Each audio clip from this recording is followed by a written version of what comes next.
Jūros naftos platformos yra sukurtos atlaikyti pačias atšiauriausias oro sąlygas. Vandenyno viduryje, 100 mylių nuo sausumos, Ocean Ranger įgula pasitikėjo naftos platformos technologijomis ir patikimumu.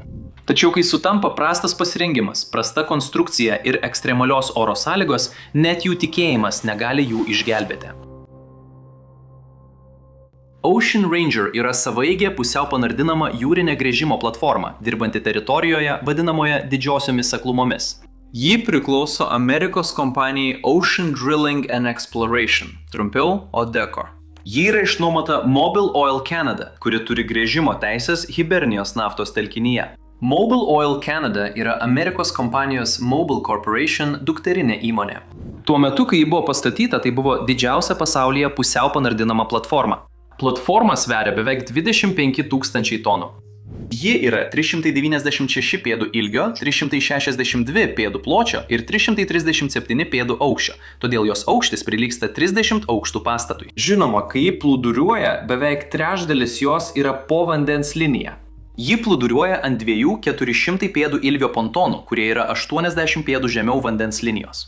Šie pontonai turi balasto bakų skyrius, kuriuos galima iš dalies pripildyti jūros vandeniu. Tai padeda stabilizuoti platformą audringoje jūroje. Ji gali gręžti vandenyno gelmėse iki 1500 pėdų.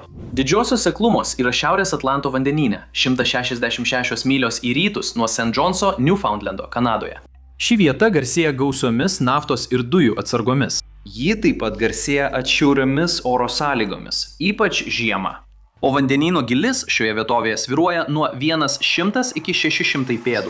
1982 metų vasario 14 rytą 84 įgulos nariai esantis Ocean Ranger platformoje gauna orų prognozę, kuri praneša, kad prie didžiųjų bankų sparčiai artėja stipri žiemos audra. Audra yra susijusi su dideliu Atlanto ciklonu.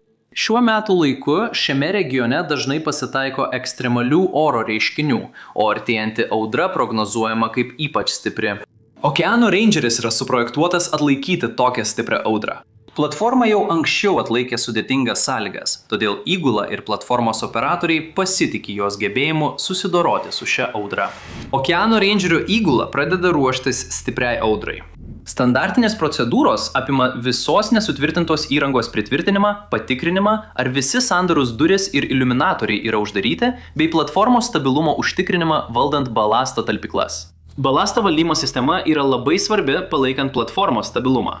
Ji reguliuoja vandens kiekį balasto talpyklose esančiose po platformą, leidžiant platformai reguliuoti savo plūdrumą ir stabilumą priklausomai nuo jūros sąlygų. Ruošiantis audrai, įgula kruopščiai patikrina sistemą.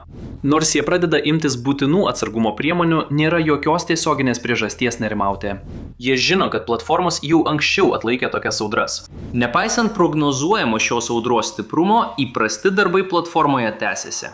Vakare audra pasiekė Ocean Ranger. Stiprus vėjai ir milžiniškos bangos nustelbė didžiulį Ocean Ranger dydį. Jis sukurtas atlaikyti vėjus iki 100 mazgų ir bangas iki 110 pėdų aukščio. Tačiau ši audra pasirodo esanti nepaprastai galinga, su bangomis, kurios viršija platformos apskaičiuotas ribas. 19:00 val. Milžiniška pavienė banga smogė netoliese esančiai platformai Setco 706, kurią taip pat valdo Mobil. Banga sugadina denio įrangą ir nuplauna gelbėjimo valtį. Nepaisant blogėjančių oro sąlygų ir stiprėjančio bangavimo, Ocean Ranger tęsia gręžimo darbus. Įgula pasitiki platformą. O jūrinės pramonės kultūra yra tokia, kad operacijų nutraukimo vengiama bet kokia kaina. Tačiau sąlygos tampa sudėtingos. Įgulai tenka valdyti platformą audringų orų, dirbant tam, kad viskas veiktų sklandžiai ir saugiai. Tam reikia nuolat stebėti platformos sistemas, ypač balasto valdymo sistemą, kuri yra itin svarbi palaikant platformos stabilumą audringoje jūroje. Ryšys su krantu taip pat palaikomas pranešant apie platformos būklę ir besikeičiančią situaciją. Šis pasiryžimas tęsti darbą nepaisant blogėjančių oro sąlygų rodo, kiek jie pasitikė Ocean Ranger konstrukcija ir galimybėmis, arba galbūt jų baimė dėl galimų pasekmių palikus savo postą. Okeano Rangerį taužo 17-20 metrų bangos. Netrukus po vidurnakčio į Rangerį trenkėsi pavienė milžiniška banga. Ši pavienė milžiniška banga yra gerokai didesnė už kitas audros bangas, kurios jau ir taip stumia Rangerį iki jo apskaičiuotų ribų. Banga smogė tokia jėga, kad sudaužo balasto valdymo kambario iliuminatoriaus stiklą. Tai yra nervų centras atsakingas už platformos stabilumą. Iliuminatorius yra vos 25 pėdų aukštyje virš vandens linijos. Kiekviena kita banga pro sudaužytą iliuminatorių į kambarį įlieja vis daugiau jūros vandens. Šis kambarys pilnas elektroninės įrangos ir valdymo pultų, kurie valdo balastinių talpų sistemas. Kai jūros vanduo užlieja valdymo centrą, sistemos beveik iš karto pradeda veikti netinkamai. Jūros vanduo sukelia rimtus trumpuosius jungimus sistemoje, dėl ko svarbus balasto valdymo sistemos komponentai pradeda veikti netinkamai. 21:00 val. Setco 706 radio operatorius pagauna radio pranešimą iš Okeano Rangerio, kuriame aprašoma, kaip Okeano Rangerio balasto sistemų vožtuvai atrodo atsidaro ir užsidaro patys. Įgula nebegali kontroliuoti platformos pasvirimo ir trimavimo, todėl ji tampa vis nestabilesnė. Kol įgula bando rankiniu būdu valdyti balastą, audra stiprėja ir į valdymo centrą plūsta vis daugiau jūros vandens. Negalėdami tinkamai valdyti balasto bakų, platformos darbuotojai pastebi, kad platforma pradeda svirti arba krypti į priekį. Tai reiškia, kad platformai įplaukiant į artėjančias bangas, jos priekis vis labiau panyra į kiekvieną sekančią bangą, todėl platforma vis labiau grimzta į vandenį, o ne kyla virš artėjančių bangų. Vanduo pradeda užlieti priekinius grandinių skyrius kampinėse atraminėse kolonose. Įgula, valdanti balasto kontrolę, susiduria su keliais sunkumais. Vanduo kelia sumaištį automatiniai valdymo sistemai, tačiau jie nėra tinkamai apmokyti, kaip valdyti sistemą rankiniu būdu. Jie net neturi vadovo, kuriame galėtų pasitikrinti, kaip išjungti automatinę sistemą ir perimti rankinį valdymą. Tai galbūt vis tiek neturi reikšmės. Kai laivo priekis grimsta, laivagalis kyla aukščiau iš vandens. Balasto valdymo siurbliai yra laivo laivagalyje. Kai laivo priekis grimsta, o laivagalis kyla, balasto siurbliai neturi pakankamai galios išpumpuoti vandens tokiu ilgu nuolydžiu ir išleisti jį per laivagalį. Laivo pasvirimo laipsnis didėja su kiekviena valanda. Įgula pradeda vykdyti avarinės procedūras. Tai yra iš anksto nustatytų veiksmų rinkiniai, skirti atgauti platformos stabilumą ir užkirsti kelią visiškai katastrofai. Jie nesėkmingai bando rankiniu būdu valdyti balasto talpyklas. Jie sustabdo visus gręžimo darbus ir ruošiasi galimai evakuacijai. Jie išjungia visas nebūtinas sistemas ir darbus platformoje, kad galėtų sutelkti visus išteklius krizių valdymui. Jie nukerpa gręžimo koloną ir atsiskiria nuo priešfontaninio įrenginio. Tai, ko Deepwater Horizon nesugebėjo padaryti. Paliksiu nuorodą į tą vaizdo įrašą čia. Nors įgula yra patyrusi ir apmokyta veikti ekstremaliose situacijose, stiprios audros, neveikiančios įrangos ir pasvirusios platformos derinys sukuria itin sudėtingą ir pavojingą situaciją. 00:52 val. Ocean Ranger siunčia pavojaus signalą Mayday. Budintis pagalbinis laivas Seaforth Highlander yra paprašytas priplaukti arčiau. Priemonės prieš 10-15 laipsnių pasvirimą pasirodo esančios neveiksmingos.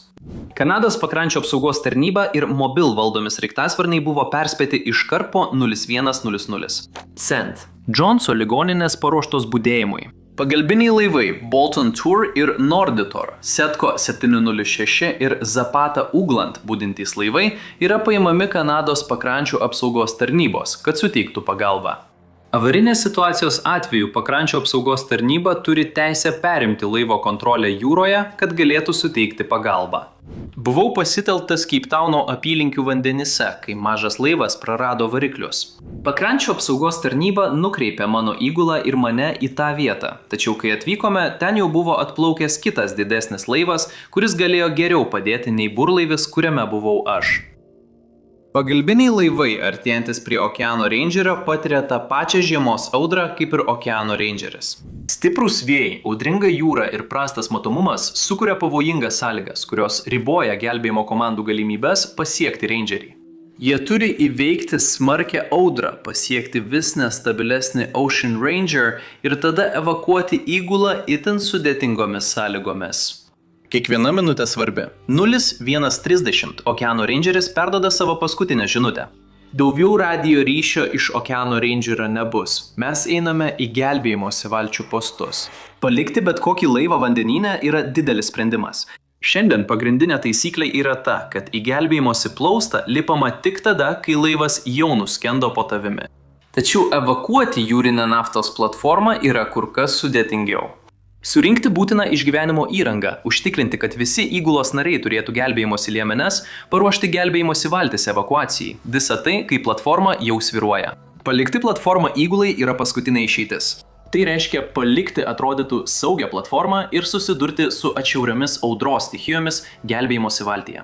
Turi būti baisu išlipti iš milžiniško laivo, kurį sunaikino audra, ir persėsti į mažytę valtį, kuri palyginus yra vonios dydžio. Šie pasiruošimai vyksta augančios panikos ir sumaišties fone, įgulai aiškiai suvokiant, kad jų gyvybės kabo ant plauko. Gelbėjimo valtys yra sukurtos taip, kad jas būtų galima nuleisti net ir ekstremaliomis sąlygomis, tačiau stiprus Ocean Ranger pasvirimas tai padaro itin sudėtinga. Įgulas sunkiai bando nuleisti jas, kovodamas su platformos pasvirimu, stipriu vėju ir milžiniškomis bangomis. Platformos gelbėjimo valtys yra sukurtos naudoti gravitacinio nuleidimo sistemą, todėl platforma turi būti gana lygi, kad jas būtų galima nuleisti. Įgulai pavyksta nuleisti bent vieną gelbėjimo valtį. Į įvykio vietą atvyksta pagalbinis laivas Seaforth Highlander. Jie mato vandenyje plūduriuojančius kūnus. Prie jų artėja gelbėjimo valtis su 8 ar 9 vyrais. Gelbėjimo valtis plaukia per laivo galą ir prisišvartuoja prie jų kairiojo galinio borto. Seaforthas sugeba numesti virves gelbėjimosi plaustui. Prieš jiems spėjant ką nors įkelti į laivą, gelbėjimosi plaustas trenkėsi į Seaforth Highlander korpusą ir subliūkšta. Vandenyje esantys vyrai laikosi įsikibę gelbėjimosi valties, kuri lieka apversta. Seaforth kovoja su bangomis ir vėju, kad pasiektų vyrus. Jie pamažu pasiduoda šalčiui. Tik vienas vyras matomas dėvintis oranžinį išgyvenimo kostiumą. Seaforth manevruoja į poziciją ir vos neperskrodžia jo savo sraigtais. Įgula ant denio meta kablį, bandydama ištraukti vyrą į valtį. Kablys užkliūva už jo gelbėjimosi liemenės, bet vyras slysta po vandeniu. Su turima įranga ir denio išdėstymu tokiamis sudėtingomis sąlygomis tiesiog neįmanoma ištraukti žmonių iš vandens. Į įvykio vietą atvyksta pakrančių apsaugos gelbėjimo komandos, prekybiniai laivai, kitų naftos platformų tiekimo laivai, orlaiviai ir sraigtasparniai. Gelbėtojai kovoja su milžiniškomis bangomis, šalčiu ir stipriais vėjais, ieškodami išgyvenusiųjų. 2:30 į įvykio vietą atskrenda pirmasis gelbėjimo sraigtasparnis. Kapitonas Maikas Clarkas, paieškos ir gelbėjimo sraigtasparnio Išganderio pilotas, nuleidžia paieškos ir gelbėjimo techniką, vyresnį kapralą Randy Browną, 24 metrų linu į ledinį vandenį ir stūgaujančią audrą, kad pabandytų ištraukti pirmąjį jų pastebėtą žmogų.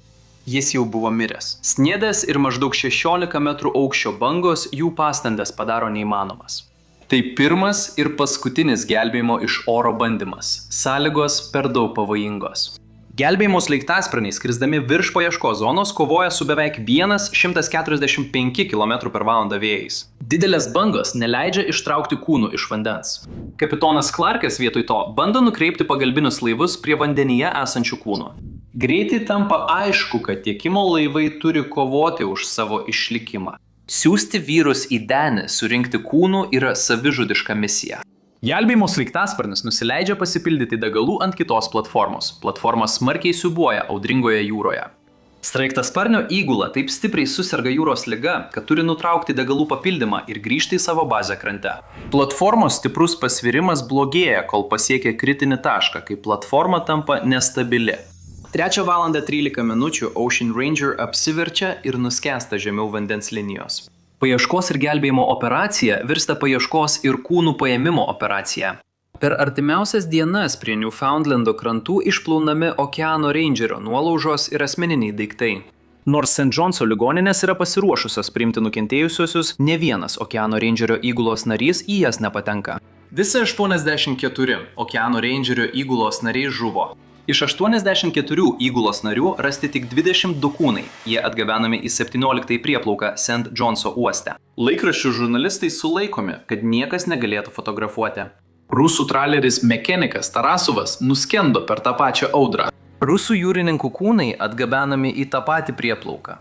Netarnybos metu buvę Ocean Ranger įgulos nariai buvo paprašyti patikrinti rusų kūnus, kad įsitikintų, jog ne vienas Ocean Ranger įgulos narys atsitiktinai nebuvo išsiųstas į Rusiją. Praėjus audrai, Ocean Ranger nuolaužoms jūros dugne surasti naudojamas sonaras ir povandeniniai ROV. Platforma guli maždaug 30 metrų gylio vandenyje. Nusprendžiama, kad toks nedidelis gylis kelia pavojų jūrų eismui, todėl platforma bus iškelta į paviršių ir nuskandinta gilesniuose vandenyse. Europos bendroviai suteikiamas kontraktas iškelti platformą. Šių operacijų metu 2 narai siunčiami išsiurbti kurą iš pontono bakų. Jie išpjauna angą pontone, naudodami pjovimo degiklį. Iš kuro išsiskyrusios dujos užsiliepsnoja, įvyksta sprogimas, kuris nužudo abu narus. Po savaitės žūsta dar vienas naras, kai nuo gelbėjimo laivo nukritusi didelė metalo nuolauža prispaudžia jį prie nuskendusios platformos. Tai bendras Ocean Ranger aukų skaičius pasiekia 87 vyrus.